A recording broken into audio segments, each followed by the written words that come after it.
Hi, everyone. Welcome to Unchained, your no-hype resource for all things crypto. I'm your host, Laura Shin, a journalist with over 2 decades of experience. I started covering crypto 5 years ago, and as a senior editor at Forbes, was the first mainstream media reporter to cover cryptocurrency full-time. Subscribe to Unchained on YouTube, where you can watch the videos of me and my guests. Go to youtube.com/c/Unchained podcast and subscribe today. Crypto.com, the crypto super app that lets you buy, earn, and spend crypto all in one place. Earn up to 8.5% per year on your BTC and more than 20 other coins. Download the Crypto.com app now to find out how much you could be earning. Today's guests are Magistrate Judge Zia Faruqui and Jessi Brooks, Assistant U.S. Attorney in the National Security Section at the United States Attorney's Office. Welcome, Zia and Jessi. Hello. Thank you. Thanks for having us. You've prosecuted a number of federal criminal and civil forfeiture cases, involving cryptocurrency, including some of the most well-known ones, such as the Welcome to Video case, which led to the takedown of one of the web's largest child pornography sites, and a case involving the North Korea-affiliated Lazarus Group, plus another one involving Hamas and the Al-Qassam Brigades. How did you two come to prosecute so many cases involving cryptocurrency? I can go first, and then I'll let Zia sort of explain, because I think our roots are actually very different. I started and cut my teeth in the Superior Court Division at our office, prosecuting mainly domestic violence and sex offense cases. During my time prosecuting sex offense cases, I learned an expertise in the revenge porn world, which is where individuals sort of use cyber techniques to put out explicit photos of people that either broke up with them or upset them in some way. And I got really interested in the cyber world. And then when I moved to the national security section, I was lucky enough to team up with Zia, who had already developed this amazing expertise in this field. And from there, it sort of took off. Zia and his team that he had developed, and then I got to jump in and help develop as well, had created this amazing world that's leading the forefront of DOJ in these kinds of cases. Sure. Yeah. Thanks so much. So as you said, I'm now a judge, so I'm no longer a prosecutor. So I can speak not in my role as a judge, but talking about as a prosecutor starting in 2008 until September 11th, 2020, was prosecuting cases. Kind of what led me to the path of cryptocurrency was my focus was on money laundering and asset recovery for victims. And it seemed very clear, early on, there was like people who started laundering money in Second Life, or there was this initial sort of trend of like, is virtual currency something that criminals would get into? And one of the most fun things about being a prosecutor is seeing the ingenuity of criminals, right? Like they're finding new and fascinating ways. And you always think like, oh man, if they'd only channel these powers for good, think of all the things they could do. But it's like a game of chess, and between prosecutor investigators and people who are violating the law, and that you're always just trying to catch up and keep up with them. And so, several years ago, about like 5 or 6 years ago, another couple prosecutors over from Maine Justice, particularly one Alden Pelker, and then Jessi and I then also worked with another colleague, Chris Brown, who was done a lot of big cryptocurrency cases, including currently cases that are charged in the district court, like mixing cases and things like that. We all just sat down, like we need to have like a more coordinated way of coming at this problem, and different agencies have different expertise. IRS is at the forefront, and they're super smart about getting in, like working the blockchain, and HSI is really good with undercover, and FBI has this national security portfolio. And so we kind of formed our own informal strike force, which we called because we thought it sounded cool, and we wanted to make T-shirts that said that strike force. And so that it was, I think, like anything in federal service, it's like there's a lot of elbow room to kind of grow and try out new things. And you just want to find people who are mission oriented and like excited about trying those new things. And so we were able to kind of organically find a group of people who are interested in cryptocurrency and each had our own different strengths that we could play on each other on. I like the strike force thing. It, doesn't sound exactly how like government would normally work. You imagine it would typically be very bureaucratic, but I like that idea that you just called it that because it sounded cool. Thank you. So let's before we dive into the details on these cases, let's actually just establish some facts for the listeners, because I think even before, researching this, I didn't really know some of the stuff, but most, if not all of these cases are civil forfeiture cases. What is civil forfeiture and what happens in a case like that? Sure, I can take that one. So civil forfeiture is interesting because it's so different than your normal criminal case. Like in a criminal case, it might be the United States versus Zia Faruqui, right? Like that's against a person, but civil forfeiture is against the thing. It's United States versus 220 cryptocurrency accounts, or United States versus one Ford truck. It's a way to go after things. It's a less punitive way of enforcing the law. You don't have to actually arrest a person and try to take their property. You can just go directly against the thing. And then people, the burden of proof is still on the government, but that people then can come forward and say, like, hey, actually, this thing belongs to me. And there's a process by which then the court then says, like, has the government met its burden of proof to show this was involved in the crime or proceeds of the crime? And if it is, then the person still has a defense to say, like, look, I had no idea someone was using my car to commit this crime, or I had no idea someone was using my bank account to do this. And then they get the property returned to them if they can prove that.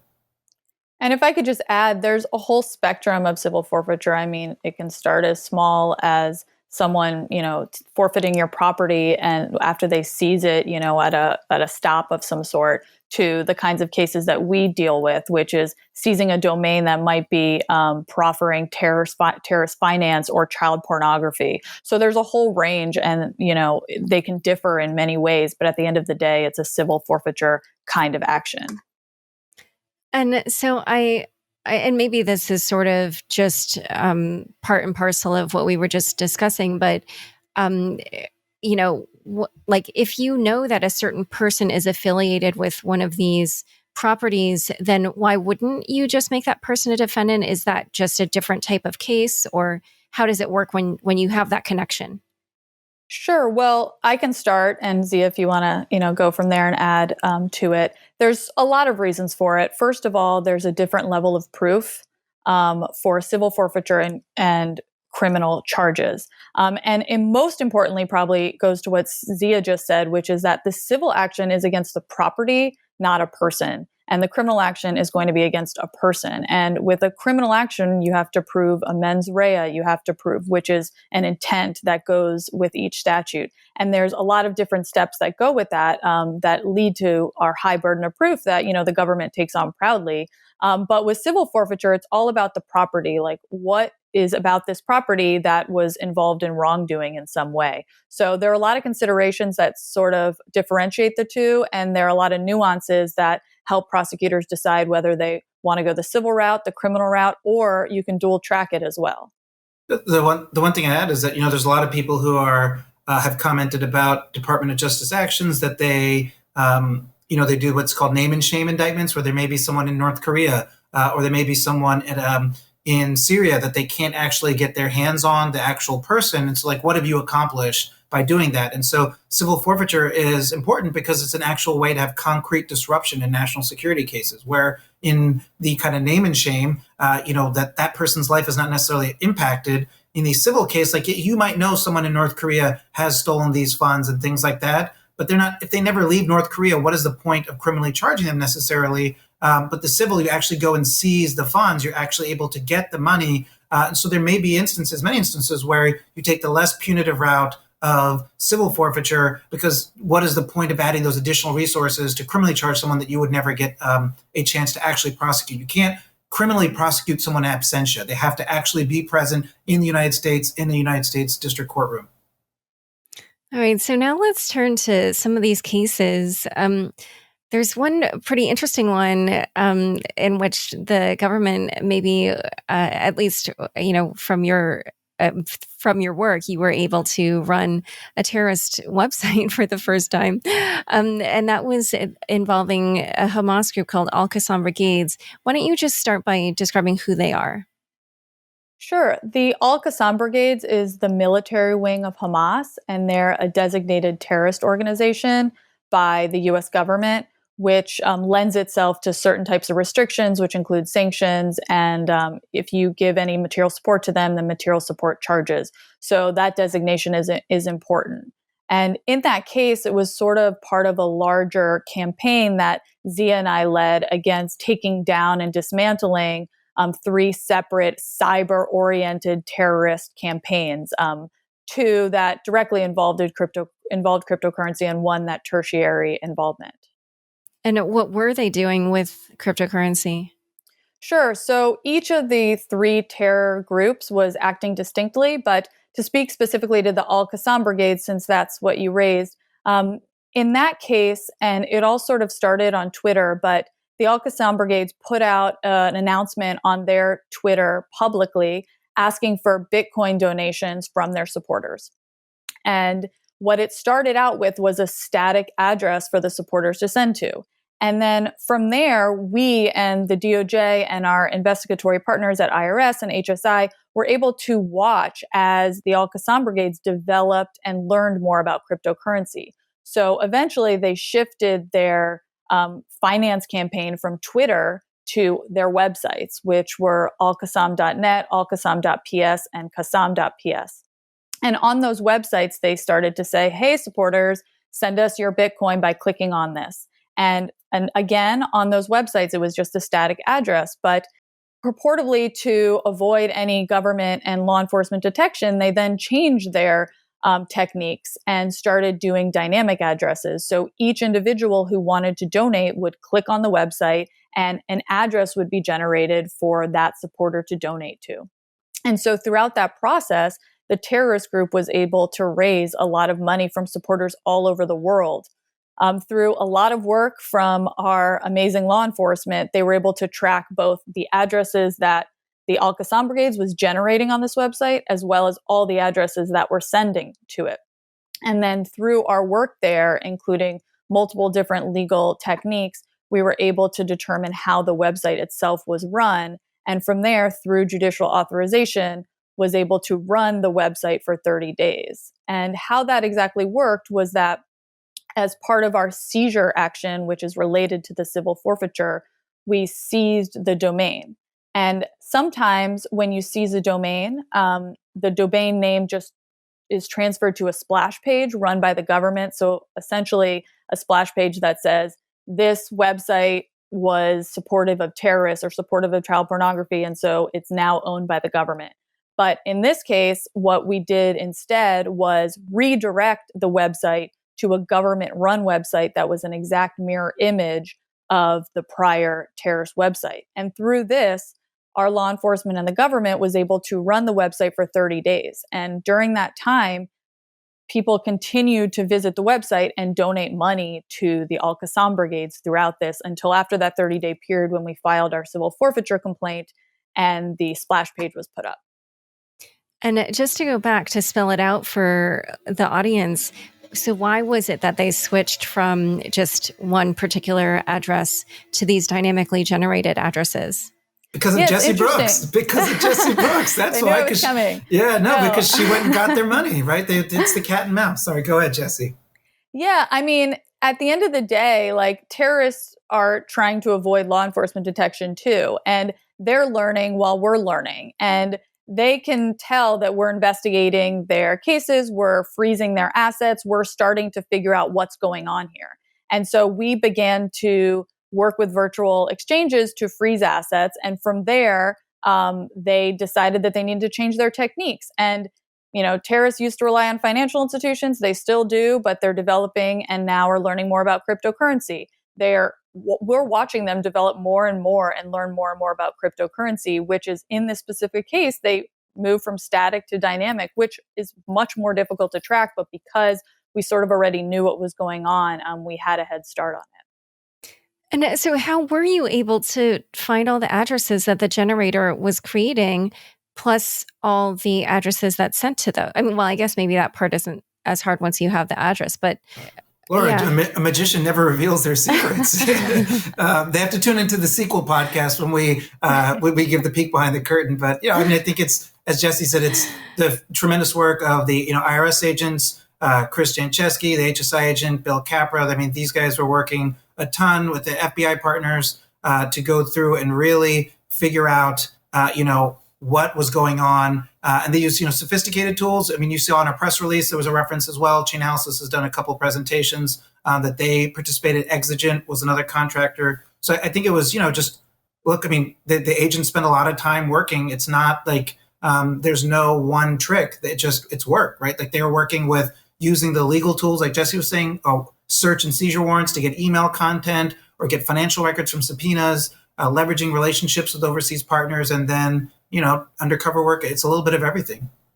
And I think something that was really special about this action and the follow-up ones is that it was an interagency effort, all run by people that actually really care and are interested in cryptocurrency, and who sort of believe in what cryptocurrency is trying to do. So we were all just trying to figure out who are the bad actors using cryptocurrency and how can we attack them, because the DOJ and these other agencies are just trying to understand these virtual assets and make sure that they're not used for bad. And earlier when I asked about Al-Qassam Brigades, you said there were also other groups. So what happened with those? How were they using Bitcoin or cryptocurrency? Sure. So I can speak to that. So there were two other campaigns that were rolled out as part of this large dismantling that Zia and I led along with our law enforcement. So the second one was Al-Qaeda, and they were using Telegram. So what was another interesting thing other than cryptocurrency is that in all three of these actions, the terrorist groups were not only relying on cryptocurrency, but also relying on social media and new techniques, just sort of showing how they were becoming smarter when it comes to using cyber tools. So Al-Qaeda, through Telegram, was raising money for really violent causes. I mean, not being shy about what they were asking for money for, pictures of weapons, pictures of military gear, and seeking donations of different cryptocurrency to help support that. And what was sort of upsetting and disturbing about the whole thing was that a lot of the Telegram channels were hiding behind charity names. And so they made it sound like it was charity for individuals that were refugees or people that needed help in Syria, but when in fact they were really just raising money through cryptocurrency for violent causes. And so through a lot of the same agents and the same sort of interagency effort that was similarly completed, all these Telegram channels were tracked, including all the different addresses that received cryptocurrency on behalf of these violent causes. So those were seized and sought for forfeiture as well in a separate civil forfeiture complaint. So that's the second one. And then the third one was an ISIS COVID-related case. And so this was less centered around cryptocurrency, although there's some cryptocurrency involved with it. But this case was similarly devastating in that it was ISIS taking advantage of the COVID outbreak all over the world, but particularly targeting the United States, creating a website and multiple Facebook accounts that linked you directly to this website that was selling fake PPE. And this website was created pretty soon after COVID started spreading pretty wildly in the United States. And there was very little shame in that they were selling to customers in the United States that had purported to serve hospitals, nursing homes, such things like that. And so through our action, same sort of interagency effort and just following the social media campaigns, we were able to seize that website as well as the Facebook accounts as well. And actually, just to go back and ask, and this may be the case for all of them, but I especially noticed it with the Al-Qassam Brigades. You were naming unhosted Bitcoin addresses in your complaint, meaning ones in which the Al-Qassam Brigades were the people who had the control of the private keys. So how do you seize funds from an address like that in which the owner is, really just the person who controls the private keys? I think there's a couple different ways we go after unhosted wallets, right? One is that we might be able to use legal tools like through warrants or through cooperators or someone who could get us recovery seeds, who can get us the private keys. We may be able to collect that information ourselves and get that. In other instances, it's more treating it like the stolen art model. And so that we basically, you think about what happens when a famous piece of art is taken out of a museum, is that by publicizing that is something that is illicit, it collapses the resale value of that. And then it also allows you, so the person who then maybe stole the Mona Lisa, it's worth, $100 million, it's now worth maybe $10 million or $50 million, something much less. But then not only have you collapsed the resale value, anyone that's legitimate that then does business with that, they should be on notice and says like, well, they could, the museum that then goes and rebuys it or something like that, if they fail to do their due diligence, and knowing that there is this in the art world, there's a stolen art crime index. Like people check that first before they purchase it. They could be subject to, potential money laundering or other criminal charges. So the same thing here with cryptocurrency addresses, even for the unhosted wallets, for the ones where the government can't go and recover it through legal tools. You've not only now reduced the value of it, because that now people know that's the beauty of the blockchain, right? It's all public. You don't have to have this highly sophisticated stolen art crime index. It's out there for everyone to see. Oh my gosh, yeah, this one address is allegedly part of a criminal terrorist scheme. I'm not going to, if someone on local Bitcoin sits me up and says like, hey, I want to send you and do a currency exchange, and then I see what address is coming from, like you don't need to be some big bank with a sophisticated AML program. This is something anyone can do from like the ease of their smartphone. But moreover, cryptocurrency exchanges absolutely are looking at those addresses, and that they're looking at, Chainalysis, Elliptic, TRM, all these other big entities that are doing this sort of analytical work. They're highlighting those addresses and pushing that out to exchanges, so those exchanges know like this is functioning like an OFAC sanctions list. And what happens if they do something like send the money to a mixer, or, is that something where then the mixer would reject the funds, or how does that work? I think it depends on the mixer, right? Like no different than the cryptocurrency exchanger. I mean, there are cryptocurrency exchanges that conduct no KYC and in fact are avowed in that they want people to come and bring their illicit proceeds there. The Department of Justice has charged a lot of those cases. As I said, we have one here in DC that Chris Brown and that team from IRS, Matt Price, has charged involving the Graham's Helix case. And so, one of the allegations in those charges relates to alleged money laundering, or, when funds come in, not questioning the source of it. So absolutely. I mean, I think, in the sanctions context or at other ones, it's the financial institutions that are the gatekeepers. And so DOJ has gone after them, right? You can't necessarily get to the individuals because of the volume, but what you can go is to go to the gatekeepers and say, look, financial institutions, and that at bottom is what a mixer is. That's what this recent decision from the DC District Court has said in that case, but as well as from all our other cases. And FinCEN has said as well, it's like when you're exchanging, you're a financial institution, you have to do AML work. And if you don't, you could get prosecuted.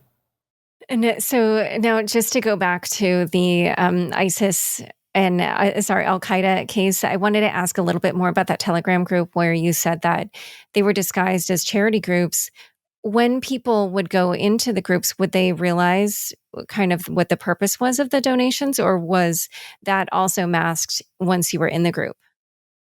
So a lot of this is spelled out in the civil forfeiture complaint, which is public, but we can't possibly try and get into the head of everyone that went and visited, or even the ones that maybe donated. But at the end of the day, it was pretty clear from the postings when there's if it's called, a charity XYZ, the posting would have a picture of a weapon.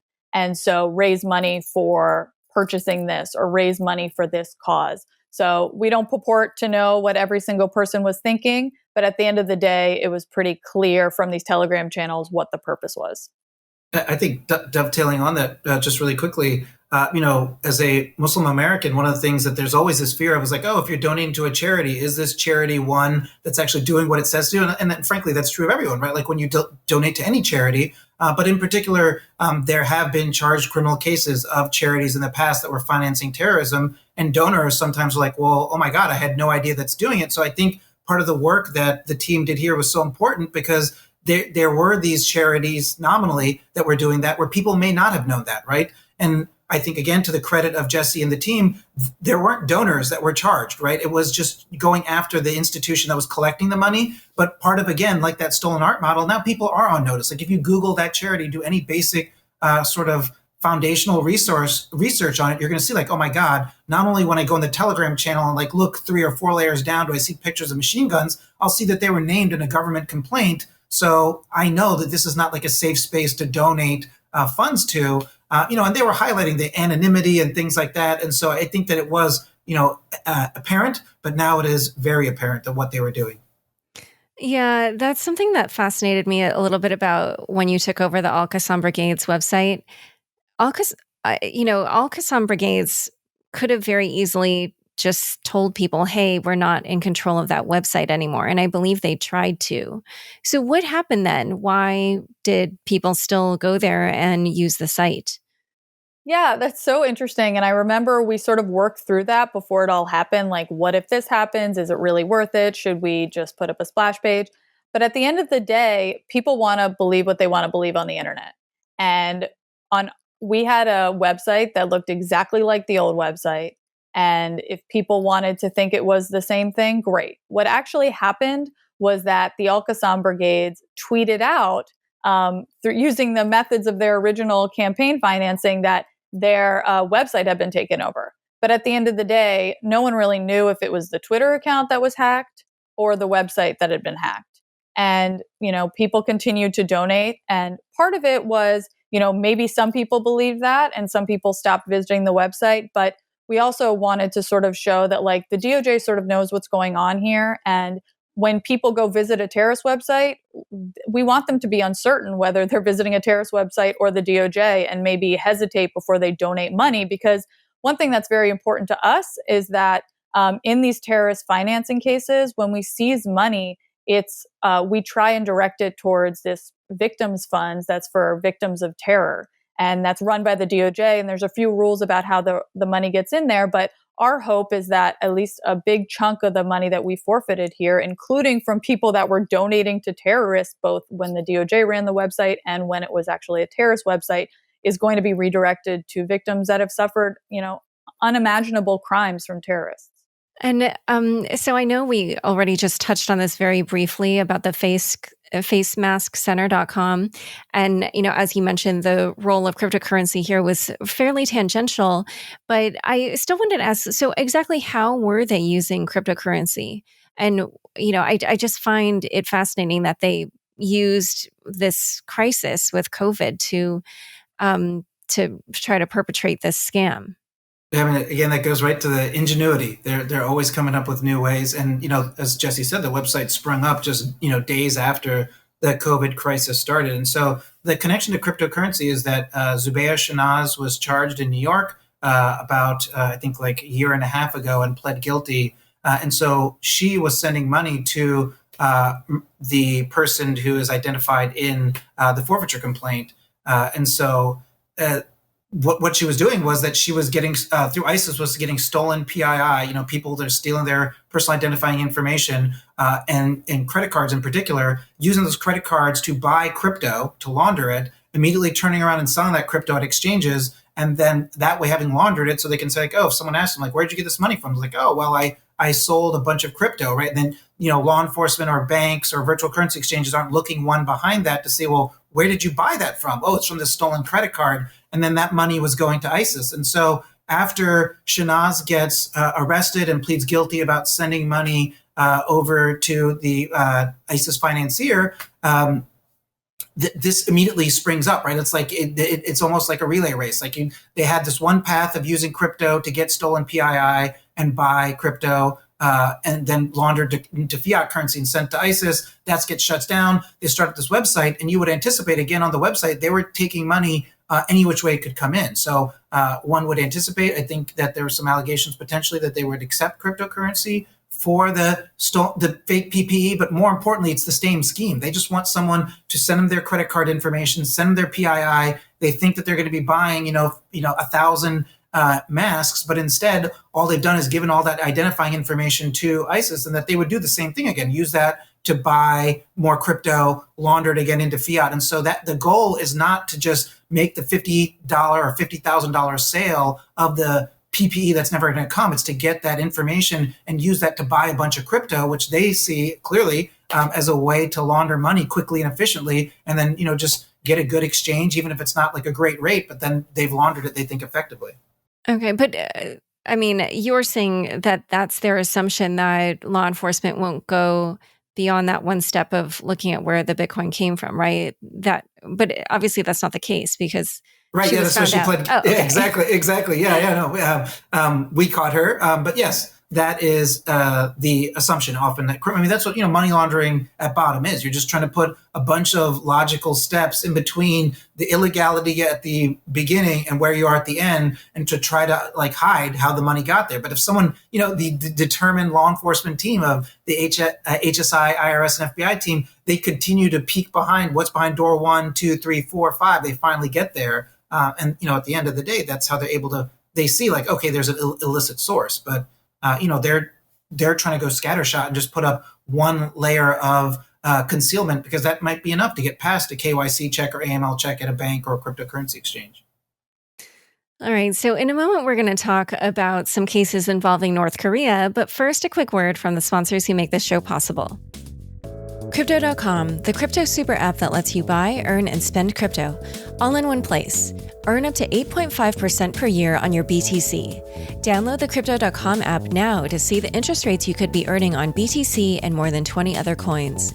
Once in the app, you can apply for the Crypto.com Metal Card, which pays you up to 8% cash back instantly on all purchases. Reserve yours now in the Crypto.com app. Back to my conversation with Zia and Jessi. So you also prosecuted a case involving the North Korea affiliated group Lazarus, and that involved $250 million worth of cryptocurrency. How were they able to amass such a large haul? Yeah, no, I mean, it's fascinating to look in the complaint. And again, it really details out, so we can't show it here, but I encourage people to go check out the press release as a copy of the very detailed charts that the IRS Special Agent Chris Jancheski drew up. But it shows... Yeah, I was impressed by the charts. Well, I can't tell you how happy he is now that he heard you say that, because nothing makes him happier than that. He recently told his wife that he was really excited someone had talked about how great his charts were, and she was extremely unimpressed, and he said that she just doesn't understand him or get him. But you do, so it's great, and we do as well. But yes, so that hack...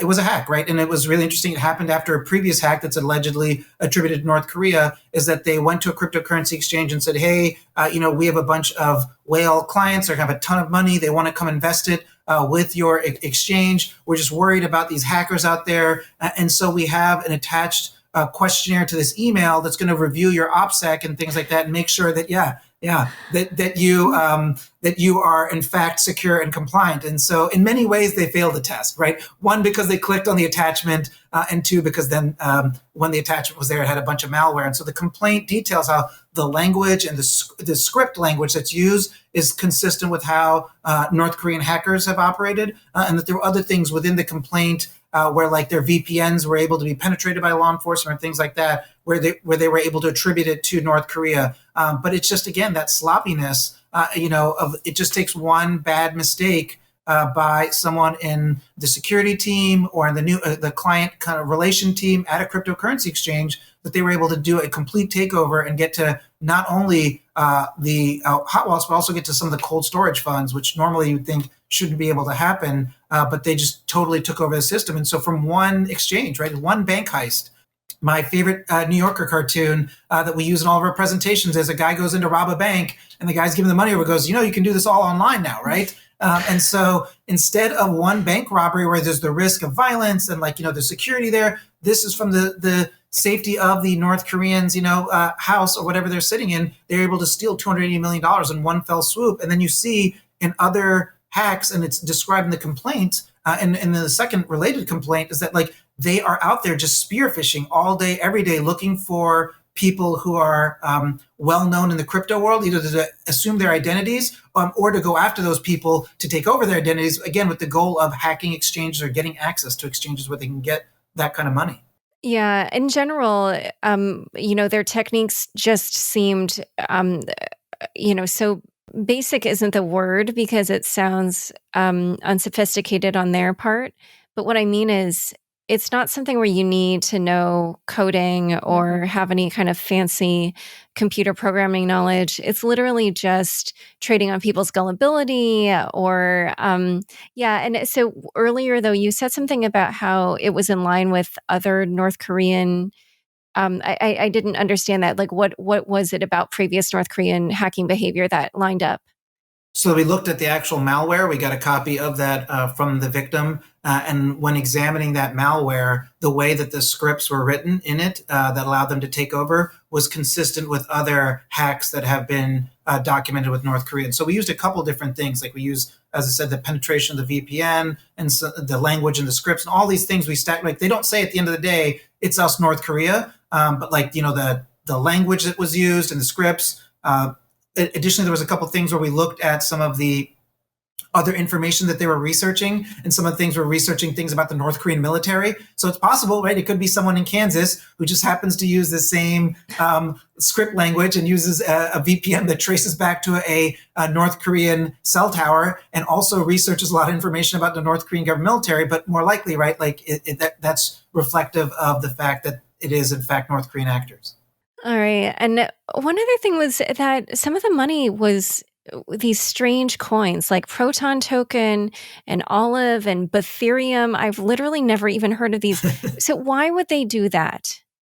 Yeah, I mean, in the most recent complaint, there was algo tokens. There was all sorts of different coins. And, one of the things that Chris talked about in the complaint is the chain hopping that occurs, and that they're trying to move from one chain to another. It's, I think, no different than when someone steals money from a bank. They might try to exchange it into euros, and then from euros into yen, and then renminbi and back to dollars, because they think, again, they're obfuscating the trail. And to some extent they are, right? Like we can subpoena, DOJ can subpoena the U.S. banks and things like that to get that information, but it's much more challenging to get it from foreign banks or things like that. And so I think what Chris talks about in that most recent complaint is that part of what chain hopping has done is to try to break the public, blockchain ledgers and try to divorce things out so you can't see where things are moving from one currency to another. And so they might use a really rare currency. And remember, they're willing to take pennies on the dollar. Like the reason that you, I, and Jessi won't, deal in these coins is because like they may not have the availability, or like people may not be interested in them, or you might get a lot less bang for your buck. But when you have $280 million, like you're happy to get 50% yield rate. That is a bank heist that is unprecedented, right? If you get 10%, it's huge. And so not only does it obfuscate what you're doing, it may be an easier way to find some people who are willing to sell it. But what's interesting is that Chris draws back in that complaint is that they always come back to Bitcoin, right? Like, because no one has heard of these coins. And at the end of the day, they do need to get to fiat. So like they may go through all this chain hopping and then they circle back to Bitcoin. And that's where Chris and the IRS team and Bill and the HSI team and Kyle and the FBI team, they're able to really leverage all of their expertise in the known Bitcoin to then figure out like, wait a minute, we can, going back to that example of let's go back 3, 4, 4 more to see where did this coin I've never heard from, well, how did that coin get funded?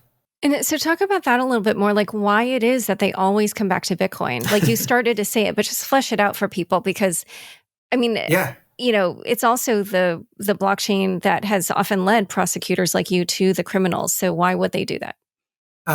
This is the question whenever anyone, Jessi and I talked when I was a prosecutor about like our practice in the fiat side of like, terrorism financing, North Korean sanctions violations. All we would say is like, because North Korea was allegedly buying this thing in US dollars, they're subject to these punitive criminal penalties. We've seized all their money. And they always say like, someone raises their hand like, why didn't they just use like Chinese yen or euros? And the answer always like, yeah, they should have. And if they did, we wouldn't have had a case. And there's always people like, oh my God, well, they'll just stop using the US dollar because if you keep prosecuting this, it'll drive them to other currencies that people feel like that they can get away with whatever they want to. But that just never happened. And the same thing with Bitcoin is that, you can buy a Tesla with Bitcoin, you can buy Subway with Bitcoin. You can't buy them with those other coins that, that no one has heard of. And so as they still chain hop to obfuscate, at the end of the day, they need to get this into fiat currency. That is still the choke point where law enforcement will come in and where cryptocurrency exchanges really can be very robust in their KYC. And the same thing is true for law enforcement, is that they are waiting and they see when they come back to Bitcoin because they want to buy things, or because they want to get a better return rate, or because, people are like too sketched out. They're like, well, I've never heard of this coin. And like, you have no trading history on like one of these exchanges. And so like, no way, I'm not going to deal with this. It's too suspicious. But if someone who has no trading history, has never done anything, but is on Bitcoin, which is well known and trusted, then like, well, I'm willing to do that because everything's public. And so like, I feel safer. And so I think for all those reasons, they always come back to Bitcoin. And I think just to hop off that, something that Zia and I have talked about a lot is that criminals don't want to lose their money either, right? And they want to rely on institutions or coins that are a little bit more stable. And so at the end of the day, even though criminals might work in these other coins we might not have heard of, they want to get back to Bitcoin so they can feel solid in whatever they have there. And so once they do have the Bitcoin, as we mentioned, you often are kind of, law enforcement is often notifying exchanges of coins or addresses that are associated with criminal activity. But how are they attempting to cash out? Like, how easy is it for them to do so when they have these stolen funds? There's a lot of different ways and a lot of different techniques that they use. Something that the DOJ frequently looks at is unlicensed money service businesses. So those are people that are buying and selling funds, whether they be cryptocurrency or otherwise, without correct licensing from the US government, from FinCEN. And so how that works in the crypto world is that there are these people that sort of take advantage of what Zia was talking about, is that criminals frequently just want to get pennies on the dollar. And so they do these transactions where each person that's running this business is taking a little bit and a little bit more. And so they're hopping through these exchanges or hopping through these coins with the help of these unlicensed money service businesses. And that's one way that we're able to track it, is that there are some people that, or organizations or businesses that are run by a few people that are doing a lot of this business for criminals. I think one thing that's also interesting, like to your question of I think that's the how, and like the how difficult is it? Like it seems like it is, right? And the goal of work of like what Jessi's doing is to make it more difficult, right? You're never going to make it impossible, but you just want to make it more difficult. And I think that North Korea complaint, the one that you talked about, highlights that. So there, after the complaint drops on like a Tuesday, within 48 hours, there's an amended complaint. And like, so why did that happen? And if you look at the document, it goes into it. What happened is that there were unhosted addresses that had sat for over 14 months with no activity. The complaint drops and immediately they start going frantically trying to cash those out, which caused then the government to go immediately within 48 hours and amend their complaint and say like, hey, here are all these other addresses. Here's where they moved to. And that's no different than like, Jessi's experience or mine from like, street level drug crime, right? Like when they hear the cops knocking on the door, everyone's flushing everything down the toilet, throwing things out the window, or just trying to get rid of it, right? Everything's got to go, fire sale. And that's exactly what they were doing in this case. Is the North Koreans see right after the complaint comes out, oh my God, this stuff is really hot. We've got to get rid of it. And they're just trying to push as much out as quickly as they can before the exchange or someone catches up, or the government. And there, it was within a matter of 48 hours, all those addresses are then identified, sent back to the one or two exchanges. I mean, it was largely two exchanges that are referenced there. And, the government tells them like, hey, these are still those same people. I think Chainalysis at the same time did a report where they talked about some of the new addresses that were coming out and warning people like, hey, here's where they're moving to now. I mean, that's what's incredible about like the blockchain, right? Like if someone stole $150 million from a traditional bank, right, and they took that money in there's nothing the public writ large could do. But after a bunch of these hacks, you had people who were watching the blockchain and they say like, hey, we're watching this happen right now live, right? Like it is happening right now, and they're publicly broadcasting that information. So it is why cryptocurrency in many ways is a much worse vehicle for laundering money, because it's not just reliant on Jessi and her team. You can have people who are sitting at home and watching this stuff and giving, Jessi's able to outsource. Instead of her just having her 4 agents, now she has thousands of agents. It's all the people listening to this podcast who are like, yeah, this seems weird. I saw this weird thing on the blockchain, and then they tweet about it. Yeah. I have definitely seen online forums where people are watching stuff on the blockchain and commenting on movements in real time. One other thing that I found fascinating about this case was that the North Korean hackers were also using stolen identities to try to cash out. How were they trying to do that, and where did they get those identities? Yeah, that's, again, to Jessi's point, right? Like she described how AlkaSon evolved from a kind of basic to getting more and more sophisticated. And the same thing with the North Koreans, right? On the first complaint that, there are pictures in it of people, some exchanges want you to hold up KYC with the picture right next to your face. And that the agents were able to show, like, if you looked at the t-shirt and like the body, it was the same body with just a different face superimposed. And they were able to identify who those were. And so that's pretty basic, right? And that you see in the most recent forfeiture complaint that Jessi and while I was at DOJ that we did with our partners over Alden and Jessica Peck at DOJ, that they started stealing people's PII, right? Because that's way more valuable, because that's an actual, that will pass some of the KYC filters that were picked up on, like, oh, this is an edited PDF, like it's the same T-shirt, forget about it. That is genuine. And so where they get it from, I mean, the complaints just reference generally that, the United Nations has referenced that in their panel of expert reports is that North Korea is known to hack exchanges. There's no reason to think when they're hacking exchange, they're just stealing the money, right? There's also something of great value there. Just like with that ISIS campaign, the PII is just as valuable, sometimes as much of the money. And so they are going and stealing data in addition to stealing money. And, that those complaints highlight that they're using those for nefarious things. And I think it also highlights to cryptocurrency exchanges that, like, you can't just do the basic KYC and say, like, this is a real license. Like, you need to say, like, do some follow-up questions or talk to the person. People do like Skype and Zoom chats now where they're talking to the person, and it's not just like a photo selfie, like, so they can see, because that is much harder to fake and get past AML control. So I think, industry will have to continue to catch up, as law enforcement notes, like, your previous AML threshold, your basement, that's not enough now. It needs to get raised. Yeah, and I just realized we've been saying PII, and I don't remember if we told people what that stands for. It stands for It's Personal Identifying Information. So one other thing that I wanted to ask about was, and you've mentioned it multiple times during the episode, but you're coordinating a bunch of different government agencies and often working with teams actually in other countries as well. So how do you make that happen? How do you figure out what are all the different agencies that need to be involved, or which other foreign partners you need, and how do you get in touch? And also, how do you just make so many people across different governmental agencies as well as jurisdictions come together to prosecute these cases? I'll just start with that. I mean, it's all about finding the right people. And as a prosecutor, your job is not necessarily to know every single detail of cryptocurrency or to know all the technical side of virtual currency exchanges.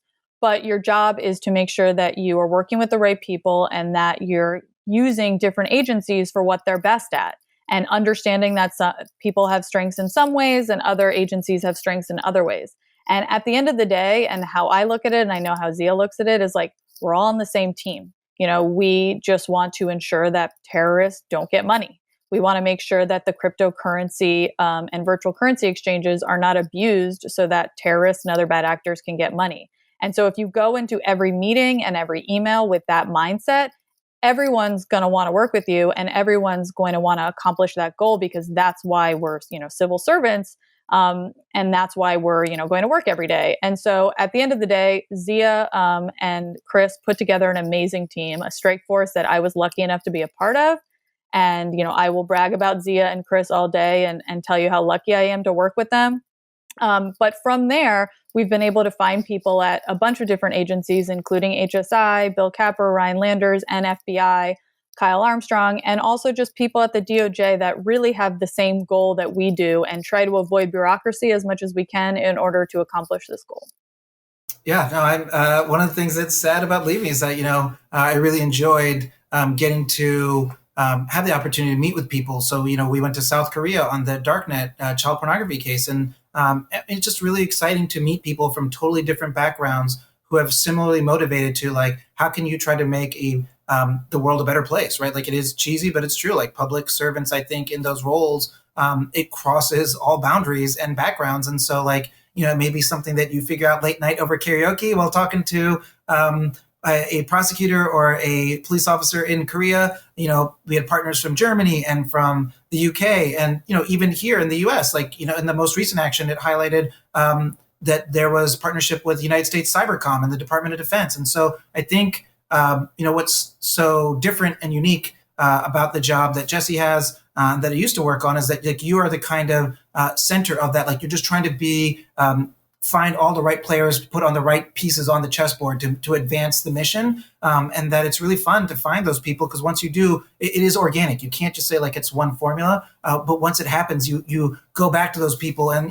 they're just always willing to make sacrifices in their personal life and their work life. They just want to get things across the finish line. And they're so motivated that it inspires you to work harder as well. Yeah, and actually, we didn't really discuss it very much. I just mentioned it briefly about the Welcome to Video, which was, I think, one of your first cases, if not the first, involving cryptocurrency. But actually, why don't you just talk a little bit more about how you guys were able to prosecute that, given that, the person running that site was in a foreign country?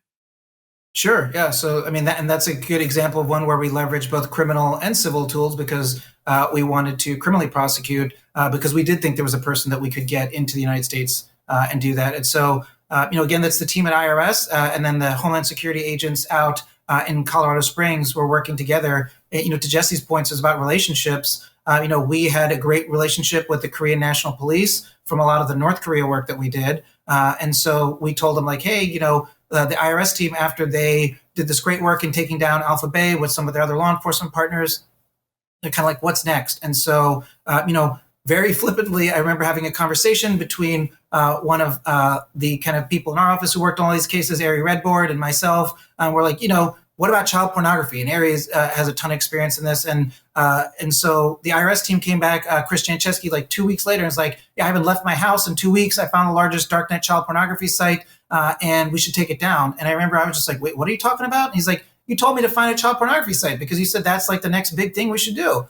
And I was like, yeah, I mean, I wasn't serious, but okay, I guess that's just, be careful what you ask for. And so, we quickly assembled a team. Again, like the same thing Jessi's talking about, like you just got to get good people and find them. And so Lindsay Suttenberg was an expert in our office on child sex offense crime. Yuli Lee was an expert on cyber crime. We had the investigators, Kim Reese out in Colorado, and Tom Tamsey, and as well as Chris. And then we just got on a plane and we went to Korea and we said, we had law enforcement partners there at HSI who had built relationships with the Korean police. And they said, like, here's what this darknet investigation is. And they had never really done a big darknet investigation. But like everyone else, they're like, oh my God, when they, don't want to get into details, it's very disturbing, but this is mostly infant and toddlers who are being victimized.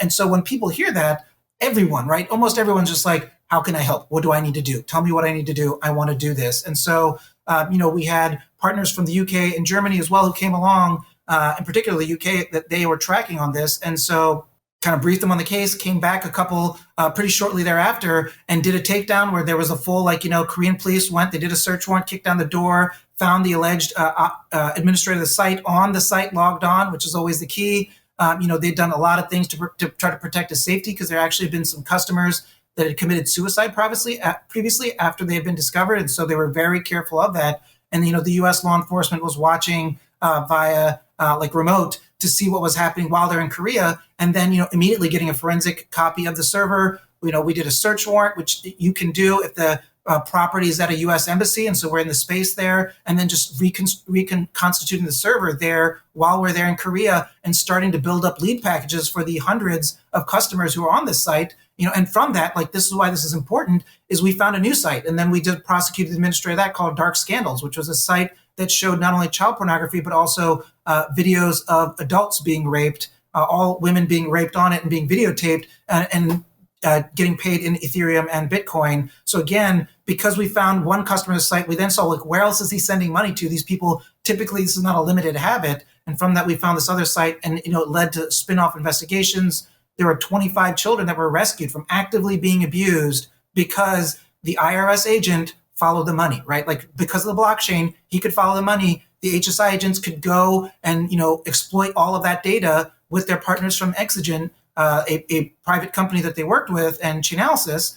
From that, there are 25 kids today that are not being victimized. And there's no better feeling in the world than that, than saying what is a concrete thing that you can show that your work did? Well, here's what HSI and IRS's work did, is that they saved these kids, and there are 300 potential pedophiles who are now not on the street because of them. That's great. That's amazing work. I also did an interview about that with Jonathan Levin of Chainalysis right when the news came out, and I will link to that in the show notes. So how are you seeing the use of cryptocurrencies by criminals evolve over time?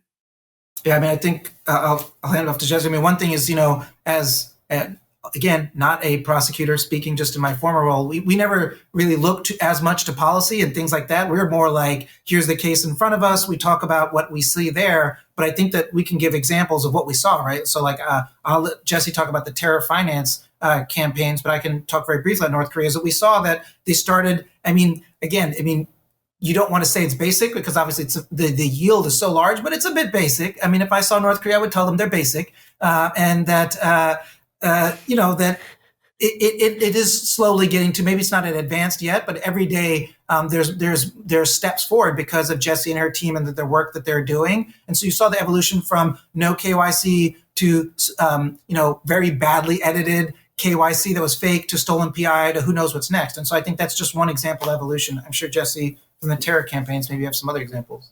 Sure. And I mentioned this briefly before, but like the fact that the Al-Qassam Brigades jumped from a static to a dynamic address generator, which is not easy technology to create on a website, particularly that big of a technological jump, shows that they learned something or they got some more information.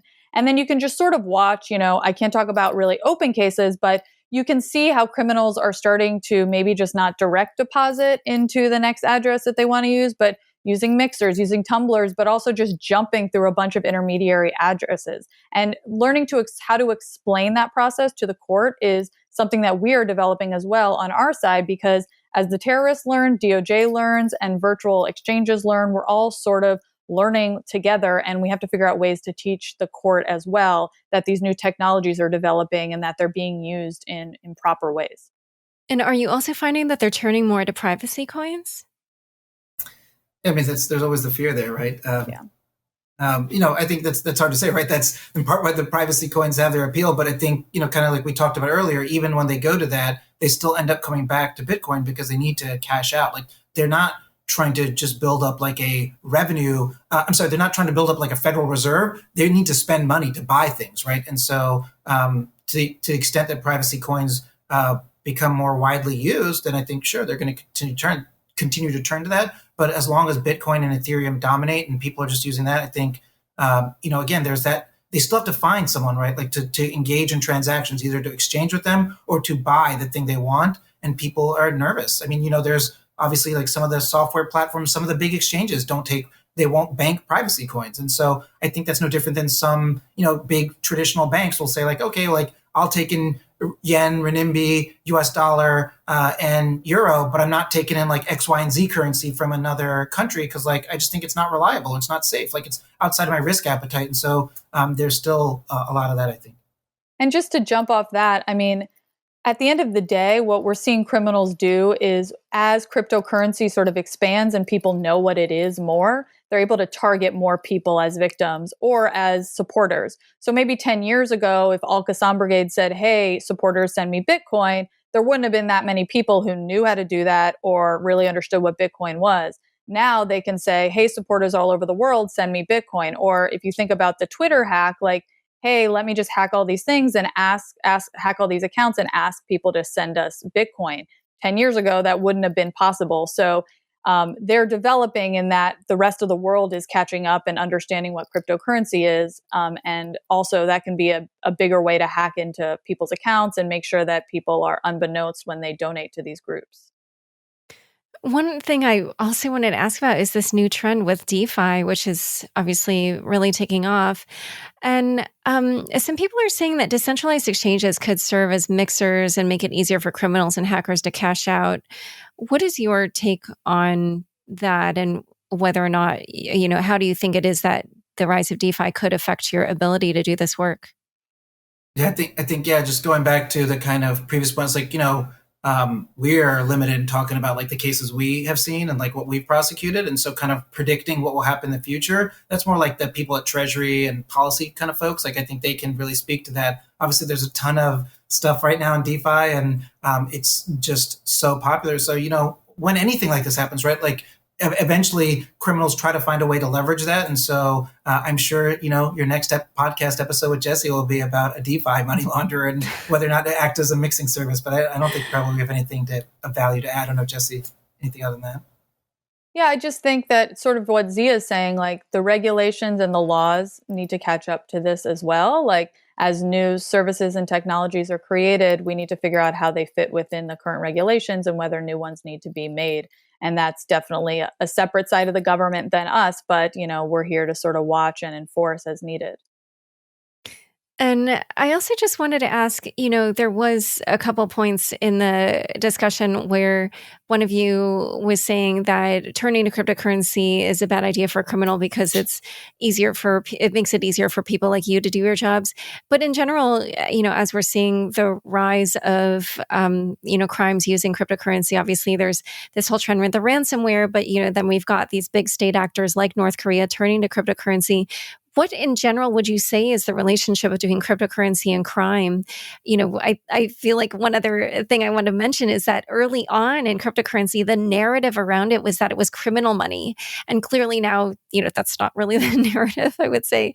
We have all these big institutions that are getting in on it. But I just wondered, I really do think we're obviously still seeing that criminals do enjoy it. So I wondered what your take was on that relationship. I guess my sense is that there's still a false sense of security there. Not everyone fully understands cryptocurrency or realizes that, they can't hide behind a coin at the end of the day. And I think that information has just not spread as widely as people in the world like we are understand it. And so although we've definitely moved past this whole like criminals are the only ones using cryptocurrency, I think that's definitely true. I think that a lot of people are turning to it in order to be able to, hide behind their current coins. But at the end of the day, criminals are still using fiat currency too. They're just finding and shifting and moving and, taking turns in order to be able to try different ways and see what sticks. Yeah, I think one thing, it's fascinating. Jessi and I have, there used to be this thing where you would get in this machine and go to another country. It was called like international travel. It's really hard to remember now, but we've given presentations on cryptocurrency, and it's amazing. Particularly when you're meeting people, very sophisticated, still understand cryptocurrency. When they see the Jessi with her DOJ insignia, they're like, "Why don't you?" I mean, literally had people say, like, "Why doesn't the U.S. government just turn off? Like, isn't this all criminals?" Like, people don't understand that, like, A, that's not something that's possible, but B, my answer to them is always like, people have been committing crime with traditional fiat money for a long time, and no one says to ban that. So, like, there's this huge psychic disconnect that I just don't get of like, okay, great. Like someone uses money to do something bad. No one's talking about banning unhosted wallets and fiat. That's called cash, right? Like that's what cash in between someone's bed is. It's an unhosted wallet, right? And criminals do that all the time. Jessi and I could tell you stories from when we had, narcotics cases where you find $200,000 and someone's hidden in the floorboards of their floor. I had a case with that once where it happened, right? And so like, no one's like, well, we should ban cash. And so it's a false narrative. And it's a question I think that I hope that like, if not, years, if not months and days from now, people will just stop asking like how much of crypto is, criminals. Like that's not the point, right? Crypto is here. People just need to learn to accept that. And it sounds like, as you point out, big banks are starting to get that too, right? It's just not exchanges anymore. And that like, the problem isn't crypto, it's a problem is criminals. And so like criminals will commit crime with or without crypto. The question is, how can we, as a society say like, oh, is this something that should or shouldn't be regulated? I think that goes to Jessi's point. It's like DOJ is trying to find ways to follow up, and I think their defense lawyers are doing a fabulous job at trying to say like, wait a minute, DOJ, you're going too far. Like this is not within that, you're using a regulatory framework for like Western Union sending money, and that doesn't apply necessarily to someone just exchanging from one currency to another. And so there is this big open area right now for the law to get fleshed out, but that does not speak to the goodness or badness of cryptocurrency. It's here to stay, and people just need to learn to live with it. I think especially my more libertarian-minded listeners might really like your answer to that question. But in general, probably my whole audience will, because it's pretty level-headed and makes a lot of sense. All right, well, it's been so great having you both on the show. Where can people learn more about each of you and your work? Well, I think, Jessi, you can reach out to us on LinkedIn. I think that's one thing. We keep both, I guess, somewhat low profiles in general, but Jessi's got a bunch of big cases. You can see, I think, DOJ press releases. I don't know what else, Jessi.